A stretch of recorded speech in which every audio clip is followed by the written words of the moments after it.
como não. Determinadas coisas que não faz a menor diferença para Globo ou para o MC Donald, mas para mim faz. E aí é que importa, né? Ai, grande coisa, tu não entra. Claro, grande coisa para eles, mas para mim é uma escolha pessoal, porque a vida é feita de escolhas.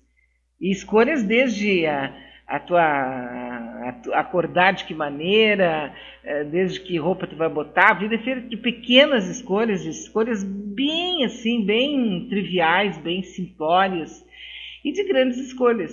E nessa escadaria de escolhas eu vou fazendo as minhas. E uma delas é não ouvir a Globo de jeito nenhum. Hoje, por exemplo, eu fiquei sabendo que a RBS TV, a RBS de um modo geral, eles estão fazendo negociações para comprar. Agora fiquei na dúvida, eu postei no Facebook ali, mas eu fiquei na dúvida. É um portal que eles estão para colocar, né? Que eles estão comprando, que eles estariam sendo talvez a empresa que mais está se especializando na compra desse portal, né? Deixa eu ver se eu coloquei mesmo aqui. Que eu coloquei já algumas coisas, me acordei bem cedo hoje, né? É o portal IG, ou IG, né? Como o pessoal chama, portal IG. O site Meio Mensagem diz que o grupo do sul do país estaria negociando e tal, então eles estão aí cheios de dívidas, cheios de problemas, né? Passaram naquela história da Operação Zelotes, mas depois tudo ficou em silêncio, então é isso aí, né?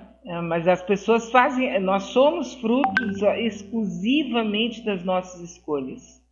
Eu estava dando uma conferida aqui, ó, às vezes a gente se surpreende, né? O pessoal não está respondendo aí a minha pergunta. Do nada, na nossa casa agora, todos começaram a brigar e gritar uns com os outros. Isso acontece na tua família?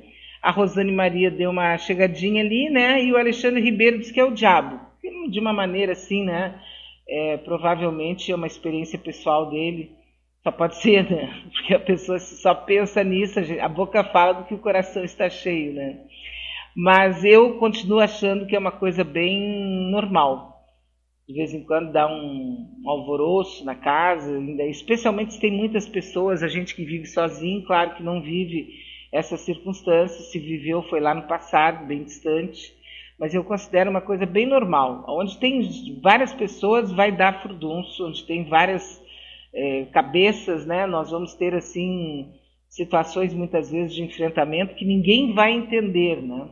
Mandar um abraço para a Vera Lúcia Santos, que está na caminhada diária, depois vai para o treino na direção, né? Daqui a pouquinho vai estar aí, né, dirigindo seu próprio automóvel. Um grande abraço para ela, que é também para o Walter, né?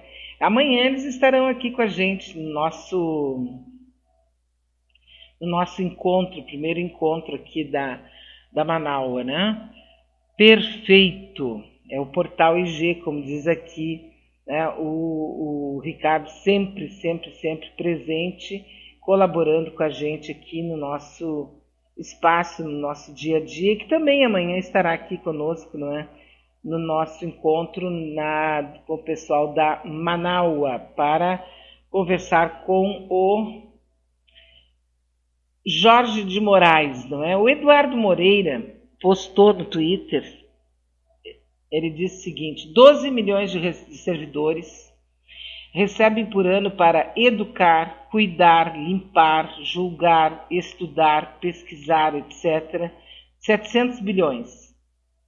Como são pais, mães, avós e avós, sustentam quase 50 milhões de brasileiros. Esse é o custo e o benefício desses 12 milhões de servidores no serviço público federal, estadual e municipal que nós temos no Brasil.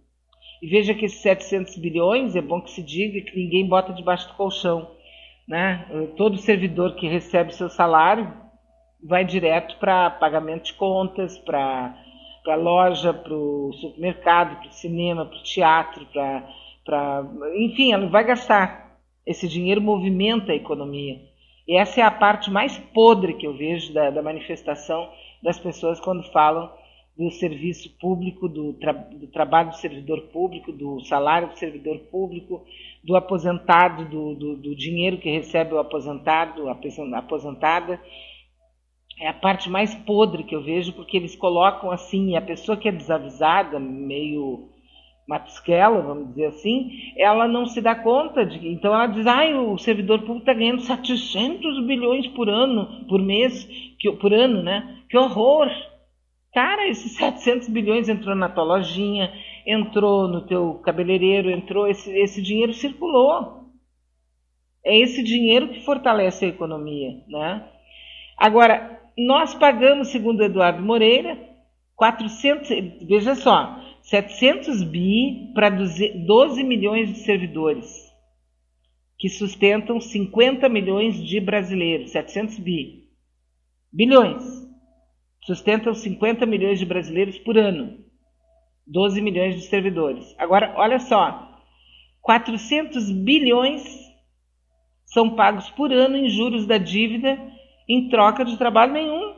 O dono do banco, o assessor do banco, o Aspone do banco, sabe o que é Aspone, né? Esses caras, eles não produzem nada, eles não produzem um fio de cabelo, eles não produzem nada. Eles vivem como parasitas, eles vivem sugando os outros. A Raquel Lula da Silva, que ela usa esse nome, né? Ela é uma psicóloga muito, muito bacana, muito legal. Também ela coloca o seguinte: o parasita é um verme hospedeiro que se alimenta do outro. É o que retroalimenta todo esse sistema que reproduz esses idiotas. Com o descaso, a indiferença, explora e exclui. Guedes, Dória, Huck, Bozo, os banqueiros são notáveis parasitas. A gente tem que usar isso aqui para, quando for conversar com as pessoas, fazer com que as pessoas se deem conta. A primeira coisa que tem que fazer é as pessoas se darem conta que o dinheiro que o funcionário público recebe, o dinheiro que o trabalhador recebe, ele vai direto para o mercado. O mercado que produz, o mercado que circula riqueza.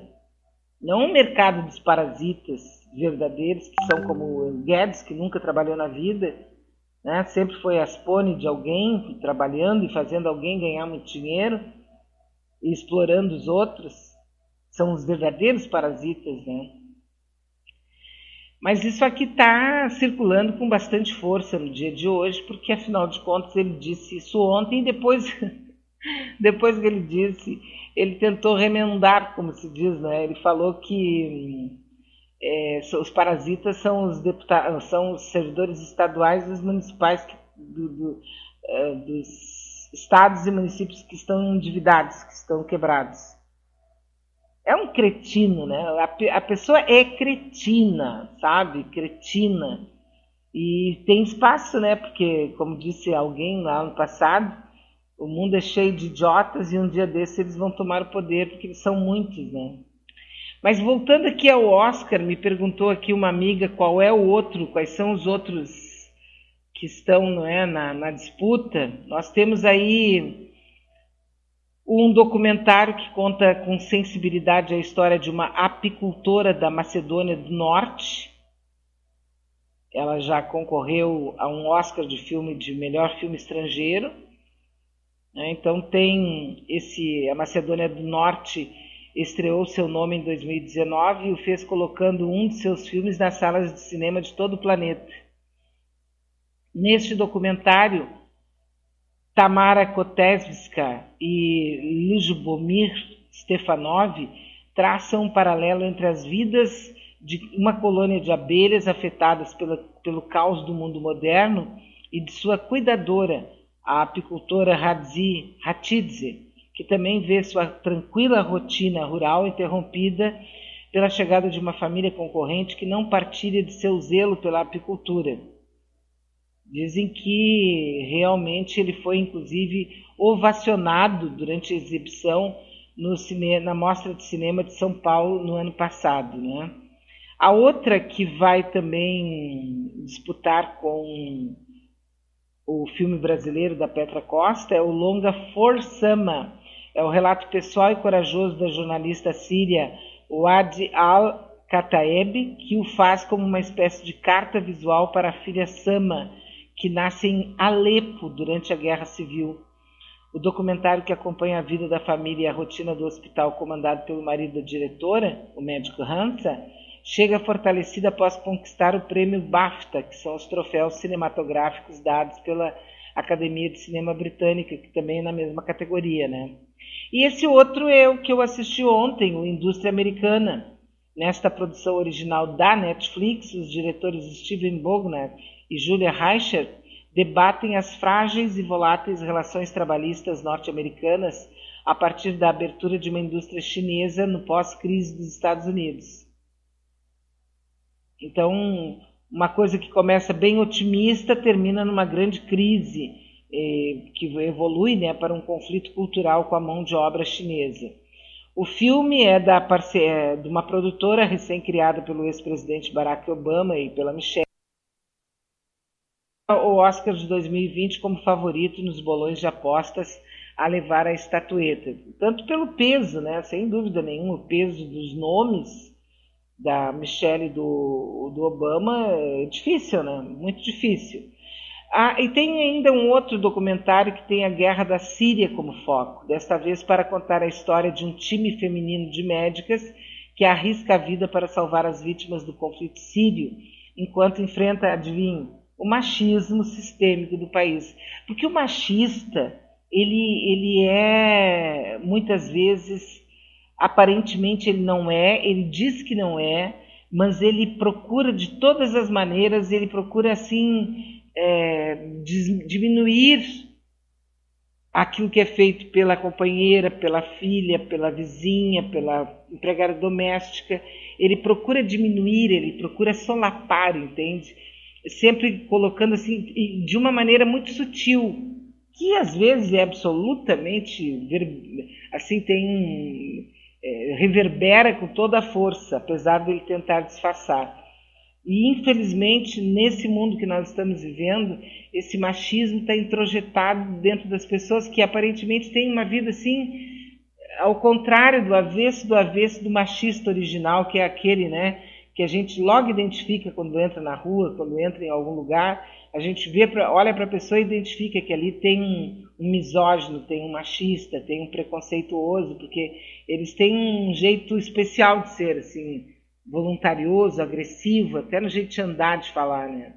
Mas tem aqueles que se disfarçam e até andam no meio da gente, mas não adianta.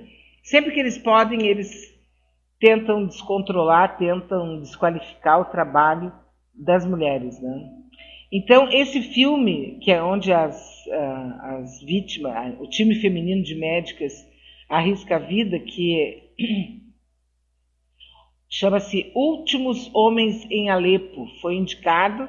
O filme foi produzido pela National Geographic e também chega forte a disputa ao Oscar de 2020 de documentário. Então, eu estou numa torcida muito forte, espero realmente que a gente possa levar a estatueta, porque nos atinge diretamente, né, nos empolga diretamente esse assunto. Com certeza absoluta, a gente quer que a história do Brasil seja vista, seja julgada pela própria história, né, e pelo resto da humanidade também, né? Nosso WhatsApp está liberado aí para sua participação. Você sabe que a história do Gugu está ficando cada vez pior, né? Eu conheço pouco, sempre conheci pouco da história do Gugu, mas na verdade agora a esposa dele, a mulher dele, a pessoa companheira dele, a mãe dos filhos dele, não sei como é que se vê. O cara podia ser bissexual, não podia? Ele podia ter uma relação com essa senhora, com essa mãe dos filhos, e ao mesmo tempo ter casos. Agora saiu um livro aí onde diz que a Marisa chegou a pensar em pedir divórcio por causa de uma traição do Lula. uma suposta traição do Lula, que ela achava que estava acontecendo e tal. Eu fico pensando com os meus botões, é difícil você encontrar um casal, é difícil. Mas, olha, é difícil. Claro que existem casais que não têm esse tipo de problema.